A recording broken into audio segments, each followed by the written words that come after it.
তাকে উঠাতে হয় না, হাঁটা শিখিতে হয় না।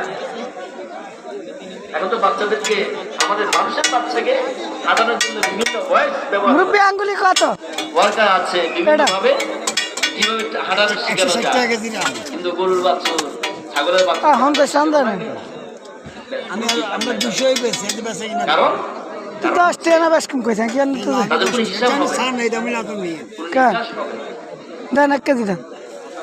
তাদের এখানেই শেষ।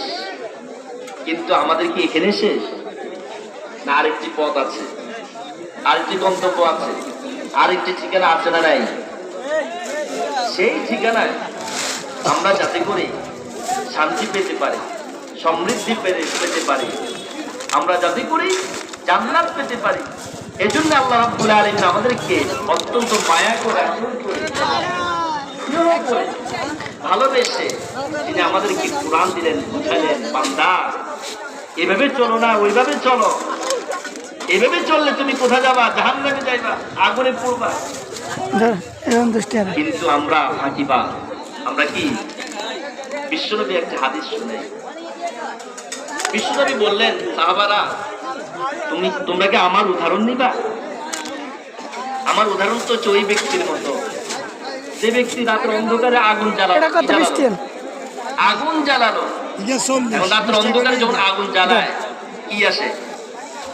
পোকামাকড় আসে কিনা? আসে কিনা? কোন ব্যক্তি যখন আগুন জ্বালাইলো, এরপর পোকামাকড় গুলোকে তাড়ানোর চেষ্টা করেছে। কিছু পোকামাকড় তাড়ানোর কারণে চলে গিয়েছে, ওই লোকটাকে ফাঁকি দিয়ে এসে কোথায় পড়েছে? আমি ঠিক সেই ব্যক্তির মতো, আমি জাহান্নামের আগুন থেকে তোমাদেরকে বাঁচাতে চাই। তোমাদের মধ্যে কেউ শুনবে, কেউ শুনবে না। যারা শুনবে তারা কোথায়? অশান্তি আগুনে তারা বিক্ষিপ্ত হয়।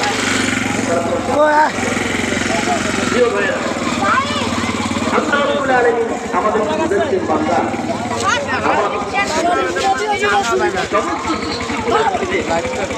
শান্তি বিরাজ করছে। বন জঙ্গলে আমাদের যে দক্ষিণে কি আছে? সুন্দরবন। সুন্দরবন, ওই সুন্দরবনের সামনে আছি গান, এই সুন্দরবনে যদি বাঘেরা আছে, হাতিরা আছে, সিংহগুলো আছে, বড় বড় সাপগুলো আছে, এগুলো যদি